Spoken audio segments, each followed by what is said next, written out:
Assalaamu calaykum waraxmatullaahi tacaala wabarakaatuhu. Kulanti wacan oo wanaagsan daawadayaal, ku soo dhowaada muuqaal cusub. Waxaan ka hadli doonaa basasha qiimaha ay u leedahay caafimaadka.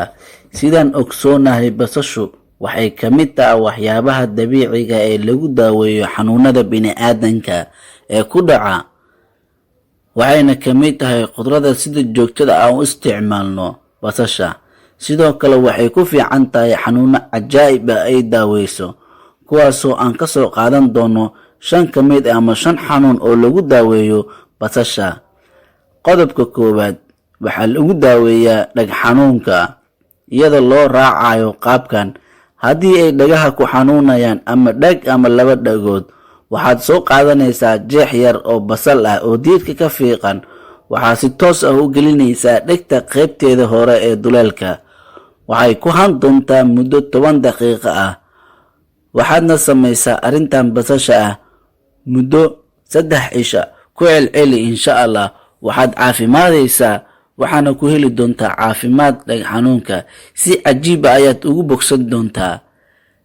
Qodobka labaad, qaniinyada shinnida waxay keentaa 2 arrimood oo kala ah. 1. Meesha ay qaniinto in ay bararto. 2. Meesha ay qaniinto ama goobta ay qaniinyada ku samayso oo xumad badan ah ka dareento. Haddaba, haddii ay ku qaniinto shinni oo aad heli karto basal, waxaad samaynaysaa basasha inta diirka aad ka fiiqdo. Waa hubaal haddii aad samayso in uu joogsan doono xanuunka bararka ee xumadda aadka u bararan. Kadib waxay shinnida kuu samaynaysaa waxyaabo aad u fara badan. Jidhkana caafimaad ayuu u leeyahay, balse xumadda aadka u daran ayaa waxay ay tahay in xanuunku ay kaaga baaba'do markii aad soo qaadato jabka yar ama cadka basasha aad ku xoqdo meesha. Markaas waxaa kaa yaraanayo xumadda zaa'idka ahayd iyo bararka. Qodobka saddexaad, basashu waxaa lagu daaweeyaa jirka bini'aadamka ama gubashada qofka dabka uu soo gaaro ama meesha uu dabka ka taabtay qofka bini'aadamka. Haddii ay dhacday in dabka qof haleelay, waa in la saaraa cad yar oo basal ah meesha ay gubatay, waxaana la qaadan doonaa meesha in ay si fiican u bogsato, si weliba adag.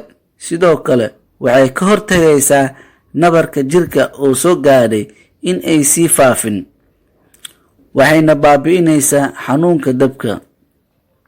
Qodobka afaraad, jirka ama xaraarada jirka markuu ku dhaco, waxaa jirka laga baabi'iyaa basasha. Soo qaado cad yar ama jab basal ah oo diirka ka fiiqan. Adigoo raacayo qaabkan, soo qaado mar kale 2 jeex oo basal ah. Kadib waxaad gelinaysaa inta u dhaxayso cagtaada iyo kabtaada, iyadoo u dhaxayso iskaalsho la hoos gelinayo.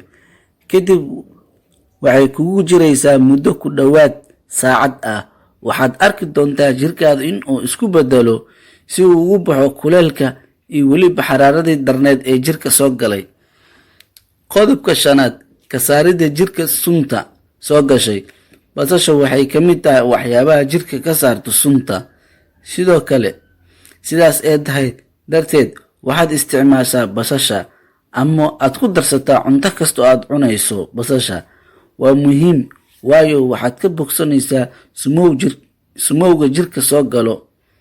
Halkan ayaan ku soo koobaynaa cashirkeena. Aad ayaad u mahadsantihiin daawashadiina. Wabilaahi towfiiq. Is aragtida dambe oo xiiso leh. Wassalaamu calaykum waraxmatullaahi wabarakaatuhu.